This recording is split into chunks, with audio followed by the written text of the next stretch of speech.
ก็สำหรับประเทศเบลารุสนี่ก็ถือว่าเป็นประเทศหนึ่งที่เป็นเพื่อนมิตรที่ดีเป็นมิตรสหายที่ดีกับประเทศรัสเซียและก็มีชายแดนติดจอดกันถือว่าเป็นประเทศที่ไว้ใจได้ที่สุดของรัสเซียอีกประเทศหนึ่งก็ว่าได้และประเทศเบลารุสกับประเทศลาวเด้มีความสัมพันธ์กันคือแนวใดและทางด้านการทหารระหว่างลาวและรัสเซียนี่ได้มีการพัวพันกันแบบใดสนิทใดหรือว่า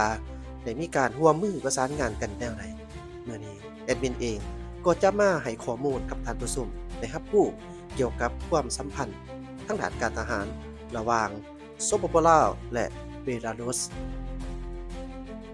ในวันที่9ตุลาคม2025นี้ที่กระทรวงป้องกันประเทศได้จัดกองประชุมคณะกรรมการร่วมมือทางด้านเทคนิคการทหารลาวเบลารุสครั้งที่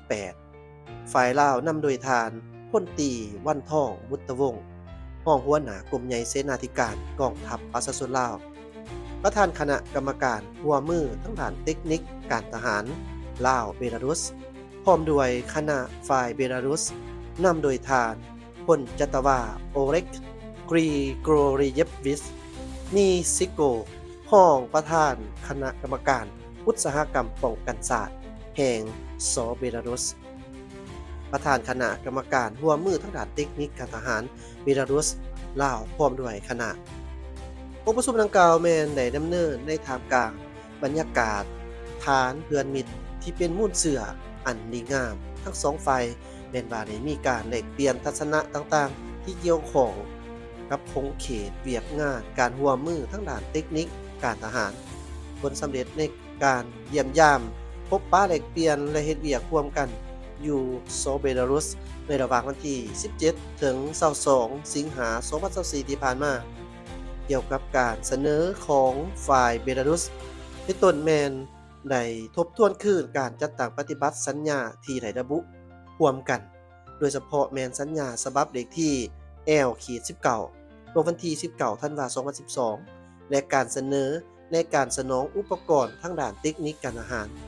บนพื้นฐานตามเนื้อในที่เอกภาพร่วมกันทั้งสองฝ่ายและจะสืบต่อการร่วมมือทางด้านเทคนิคการทหารระหว่างกองทัพประชาชนลาวกับกองทัพเบลารุสให้เติบใหญ่ขยายตัวในต่อหน้าจากนั้นทั้งสองฝ่ายก็ได้พร้อมกันลงนามบทบันทึกการร่วมมือทางด้านเทคนิคการทหารในต่อหน้าตื่มอีกด้วยนี่แม่นข้อมูลจากทาง Lao People News Army News Lao People Army News วันนี้เฮาไปวิเคราะห์เจาะลึกกับทางจำปาซึ่งเพิ่นเป็น AI จะมาวิเคราะห์เกี่ยวกับการร่วมมือทางด้านการทหารหรือว่าการทหารของทางเบลารุสให้กับท่านผู้ชมได้รับรู้เชิญได้เจ้าประวัติพื้นฐานการทูตเบลารุสและลาวได้สร้างตั้งการเพาะพันธุ์ทางการทูตในวันที่7กุมภาพันธ์1994การเพาะพันธุ์ระหว่าง2ประเทศแมนบนพื้นฐานมิตรภาพนับแต่สมัยโซเวียตประวัติศาสตร์ลาวมีสายเพาะพันธุ์ที่ใกล้ชิดกับสหภาพโซเวียตและเบลารุสถูกถือว่าเป็นหนึ่งในรัฐที่สืบทอดของอดีตสหภาพโซเวียตการเยี่ยมยามระดับสูงรวมถึงการแลกเปลี่ยนการเยี่ยมยามระหว่างผู้นำและรัฐมนตรีสากลตัวอย่างประธานประเทศลาวท่านท้องหลุ่นศรีสุฤทธิ์ได้ไปเยี่ยมยามเมืองมินส์ในเวลาดำรงตำแหน่งเป็นห้องนายกรัฐมนตรีและรัฐมนตรีกระทรวงการต่างประเทศคณะกรรมาธิการร่วมระหว่างรัฐบาลเบลารุสลาวเกี่ยวกับการร่วมมือ2ฝ่ายได้สั่งตั้งขึ้นในเดือนกุมภาพันธ์2014เพื่อสั่งตั้งกลไกการร่วมมือระหว่าง2ประเทศในเดือนมังกรปี2023ทั้งการลาวได้สั่งตั้งสมาคมมิตรภาพลาวเบลารุสเพื่อส่งเสริมมิติและการร่วมมือระหว่างองค์การจัดตั้งภาครัฐองค์การวัฒนธรรมและสังคมของทั้ง2ประเทศการร่วมมือในปัจจุบันคงเขตต่างๆตามข่าวแจ้งว่าวางบมมานีได้มีการพันขยายและสุกยุการร่วมมือในหลายของเขตคือการร่วมมือทางการทหารวิสาพักพบเห็นแผนการร่วมมือด้านการทหารเทคนิค2026-2027วันที่10ตุลาคม2025คณะกรรมการร่วมมือด้านการทหารเทคนิคเบลารุสลาวได้พบปะและลงนามในแผนการร่วมมือด้านเทคนิคการทหารระยะ2026-2027จุดสุมไซแมนเน้นใส่การเสริมสร้างความสามารถด้านป้องกันชาติของลาว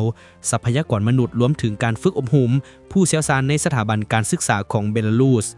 โครงการที่ให้คำสัญญาไว้กำลังถูกพัฒนาอาจหมายถึงการจัดซื้ออาวุธอุปกรณ์และเทคโนโลยีสนับสนุนอื่นๆที่เกี่ยวข้องกับการทหารของลาว 2. บทบาทของเบลารุสในการฝึกอบรมบุคลากรในกล่องประชุมลาวเบลารุสได้กล่าวถึงว่า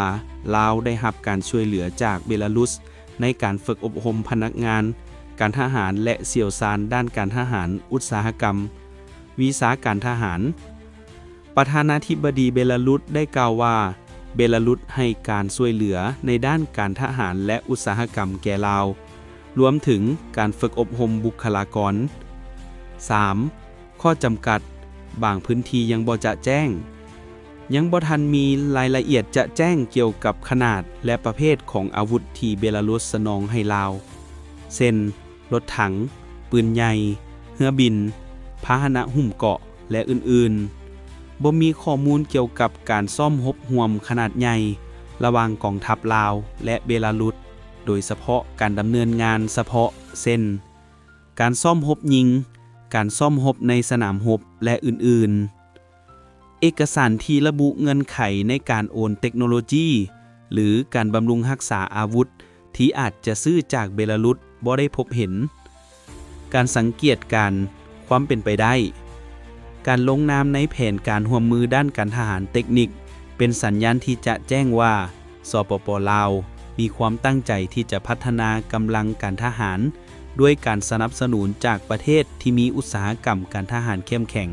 คือเบลารุสมีประสบการณ์และความสามารถในอุตสาหกรรมการทหารอันนี้สามารถช่วยประเทศลาวในการส่งแปลงการผลิตหรือสนองอุปกรณ์การทหารการฝึกอบรมบุคลากรแม่นจุดเชื่อมต่อที่สำคัญเมื่อได้รับเทคโนโลยีหรืออาวุธใหม่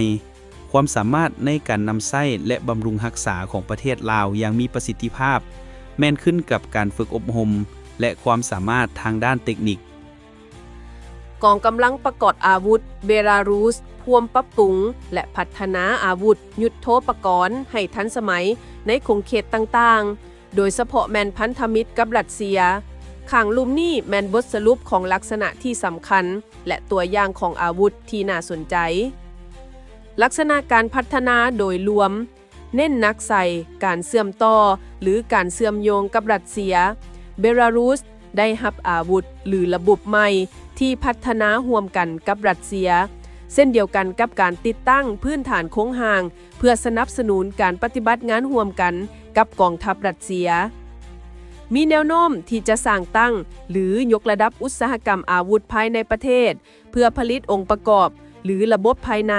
เช่นลูกจรวดระบบป้องกันอากาศและอื่นๆมีความสามารถเพิ่มขึ้นในน่านฟ้า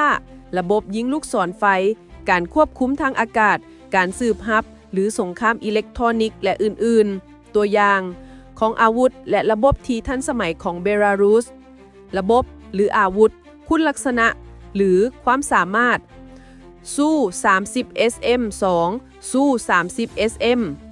ยนต์สู้รบหลายบทบาทของสู้ 30 SM 2จากรัสเซียแม่นการยกระดับที่สำคัญ